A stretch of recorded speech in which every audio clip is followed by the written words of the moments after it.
सर्दियों में chicken soup की बात ना हो तो बात अधूरी है। चिकन सूप को इम्यूनिटी बूस्टर भी कहा जाता है। सर्दी, खांसी या किसी भी तरह की पेट की बीमारी में चिकन सूप बहुत ही फायदेमंद साबित हुआ है। ये सूप जितना बॉडी को हाइड्रेट रखता है, उतना ही गट फ्रेंडली भी है। इसे पीना हर तरह से फ़ायदेमंद है और इसे कंफर्ट फूड भी कहा जाता है, जो पचने में आसान होता है। तो जायका डिलाइट में आज मैं लेकर आई हूँ चिकन सूप की बहुत ही हेल्दी और बहुत ही आसान सी रेसिपी, और इसे बनाने में बहुत ज़्यादा वक्त नहीं लगने वाला है। इसे हम झटपट कुकर में तैयार करेंगे। तो चलिए शुरू करते हैं चिकन सूप की हेल्दी रेसिपी। चिकन सूप बनाने के लिए मैंने यहाँ पे 250 ग्राम बोनलेस चिकन लिया है। आप चाहें तो इसमें हड्डी लगी हुई चिकन भी ले सकते हैं। मैंने 1-2 पीस ही हड्डी वाला लिया है, बाकी मैक्सिमम इसमें बोनलेस ही है। अब इसे हम फ्राई करेंगे। सबसे पहले एक कुकर में मैंने 1 टेबलस्पून ऑयल ले लिया है। बहुत ज़्यादा ऑयल की ज़रूरत नहीं है। ऑयल जब गर्म हो गया तो इसमें मैंने बारीक कटे हुए लहसुन और अदरक को डाल दिया है। 1 टीस्पून के बराबर लहसुन और अदरक मैंने यहाँ पर लिया है। अब इसे हमें ब्राउन कर लेना है। जब अदरक और लहसुन अच्छी तरह से ब्राउन हो जाए और उसका स्मेल ख़त्म हो जाए, तो इसमें मैंने बोनलेस चिकन को डाल दिया है। बोनलेस चिकन को हम इस तेल में फ्राई करेंगे। फ्राई करने से चिकन का जो नेचुरल स्मेल होता है वो ख़त्म हो जाता है और सूप में किसी भी तरह का अनवांटेड स्मेल नहीं होता है। तो अदरक लहसुन में हम इस चिकन को बहुत अच्छे से फ्राई करेंगे। 3 से 4 मिनट तक हम चिकन को फ्राई करेंगे और चिकन जब पैन में सटने लगे या फिर ये बिल्कुल वाइट कलर में हो जाए तो समझ जाइए कि चिकन फ्राई हो चुका है। चिकन जब अच्छे से फ्राई हो जाए तो कम से कम हम इसमें 1 से 1.5 लीटर तक पानी डालेंगे। इसी पानी में हमें पूरा का पूरा सूप तैयार करना है, इसलिए हम इसमें पानी मैक्सिमम क्वांटिटी में ऐड करेंगे, जिसमें चिकन गल भी जाए और पानी बच भी जाए। तो इसमें मैंने 1.5 लीटर के बराबर पानी ऐड कर दिया है। इसके बाद हम इसमें कुछ खड़े मसाले ऐड करेंगे। इन मसालों में मैंने 2 इंच अदरक के, 4 से 5 कलियां लहसुन की, 3 से 4 छोटी इलायची, 4 से 5 लौंग, 1 टीस्पून भर के गोल मिर्च लिया है। साथ ही मैंने यहाँ पर कुछ टुकड़े गाजर के और हरे प्याज को शामिल किया है। अब यहाँ पर मैं क्वांटिटी के मुताबिक नमक ऐड करूँगी। नमक आप चाहें तो थोड़ा कम ही डालें, बाद में इसके टेस्ट के हिसाब से हम और नमक ऐड करेंगे। कुकर की ढक्कन लगाए बगैर हम यहाँ पर इसे बॉईल करेंगे। बॉईल करने के वक्त यहाँ पर एक झाग सा बनता है, उस झाग को हमें हटाना है। इस झाग को यकीनन इस सूप में से हटाना है, वरना हो सकता है कि सूप का टेस्ट इसकी वजह से कुछ ख़राब हो जाए। तो इस झाग को हटाना बहुत ज़रूरी है। जब आपको यकीन हो जाए कि आपने सूप में से झाग हटा लिया है, तो अब कुकर के ढक्कन को लगा देना है। कम से कम 3 सीटी हाई फ्लेम पर और 2 सीटी लो फ्लेम पर। इसके बाद इसे प्रेशर के साथ छोड़ देना है। जब प्रेशर पूरी तरह से रिलीज हो जाए तो कुकर के ढक्कन को हम हटाएंगे। तब तक चिकन बहुत अच्छी तरह से गल चुका होता है। अब हमारे पास एक चिकन स्टॉक तैयार है और इस चिकन स्टॉक में जितने भी हमने मसाले डाले हैं या फिर गाजर, प्याज जो भी ऐड किया है, वो सारे चीज़ों का अर्क इसमें आ चुका है। इस स्टेज पर एक हम बर्तन लेंगे और एक छन्नी लेंगे। हमें चिकन के स्टॉक को चिकन से अलग करना है।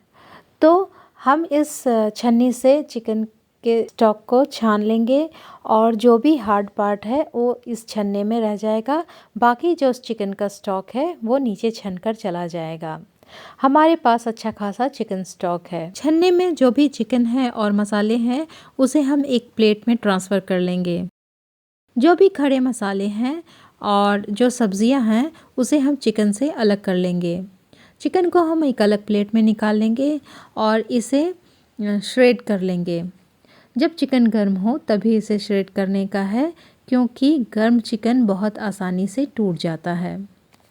यहाँ पर मैंने सारे चिकन के पीसेस को अलग अलग तोड़ लिया है। ये अलग अलग रेशे में बहुत आसानी से टूट जाता है। चिकन के सूप में वॉल्यूम लाने के लिए हम यहाँ पर कॉर्नफ्लोर की एक स्लरी तैयार करेंगे। 2 टीस्पून मैंने यहाँ पर कॉर्नफ्लोर लिया है और उसमें हल्का गर्म पानी ऐड किया है। इस स्लरी को घोलकर हम पहले ही रख लेंगे। अक्सर रेस्टोरेंट में जब हम चिकन सूप ऑर्डर करते हैं तो उसमें अंडा भी शामिल होता है। उस रेस्टोरेंट वाले लुक को लाने के लिए हम एक अंडा को भी फेंट कर रख लेंगे। इस वाले प्रोसेस को आप चाहे तो स्किप कर सकते हैं, लेकिन यहाँ पर मैं परफेक्ट चिकन सूप को तैयार करने के लिए अंडा का एक घोल तैयार कर लिया है। अब यहाँ पर जो हमने चिकन का स्टॉक तैयार किया था उसे एक पैन में ट्रांसफ़र करेंगे और गर्म करेंगे। फ्लेवर लाने के लिए मैंने यहाँ पे 1 टीस्पून गोल मिर्च पाउडर और नमक ऐड किया है। चिकन बॉईल करते वक्त भी हमने नमक ऐड किया था, इसलिए नमक हम थोड़ा कम ही ऐड करेंगे। इस स्टॉक को हमें पूरी तरह से गर्म कर लेना है। इसके ऊपर भी झाग बनता है तो कोशिश करें कि इस झाग को भी पहले हटा लें। धीमे धीमे आंच पे हमें इसे अच्छे से बॉईल करना है। जब इस स्टॉक में अच्छे से बॉईल आने लगे तो इसमें हम चिकन को ऐड कर देंगे। चिकन के पीसेस को हम ऐड करेंगे और धीमी आंच पे इसे फिर से पकाएंगे। 2 से 3 मिनट तक धीमी आंच पर इसे पकाएंगे।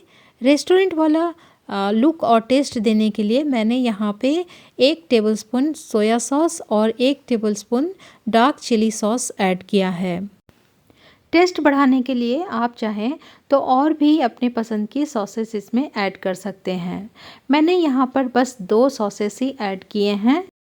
हमने जो स्लरी तैयार करके रखा था उस स्लरी को ऐड किया है। धीरे धीरे धीमी आंच पर हम इस स्लरी को ऐड करेंगे। कोशिश करना है कि एक हाथ से हम चम्मच चलाते रहें और एक हाथ से हम कॉर्नफ्लोर के स्लरी को ऐड करें, जिससे कि किसी भी तरह का लम्स तैयार ना हो।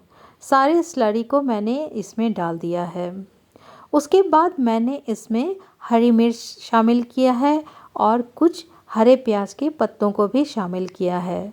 सूप में हरे प्याज के पत्तों का बहुत बड़ा रोल होता है। एक अंडे का घोल जो हमने तैयार किया था उसे भी इस वक्त हम सूप में ऐड कर देंगे और धीमी आंच पर इसे धीरे धीरे चलाएंगे।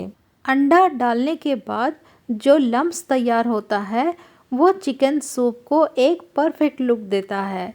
तो कोशिश करें कि अंडों को गर्म सूप में ही ऐड करें, जिससे कि अच्छा खासा उसका लम्स तैयार हो और आपका सूप एक परफेक्ट लुक के साथ सामने आए।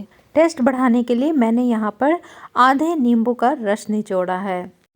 दोस्तों, अब तक अगर आपने मेरे चैनल को सब्सक्राइब नहीं किया है तो प्लीज़ मेरे चैनल को सब्सक्राइब करें। आपका कमेंट मेरे लिए बहुत ही मायने रखता है। आप कमेंट करके मुझे ज़रूर बताएं कि किस स्टेट से आप कहां से मेरे वीडियो को देख रहे हैं। प्लीज़ कमेंट करना ना भूलें। तो आप देख सकते हैं कितना वॉल्यूम के साथ और स्मूथ सा चिकन सूप बनकर तैयार है। मेरी इस रेसिपी को आप ज़रूर फॉलो करें और लाइक करें। मिलते हैं अगले जायके के साथ। अल्लाह हाफिज़।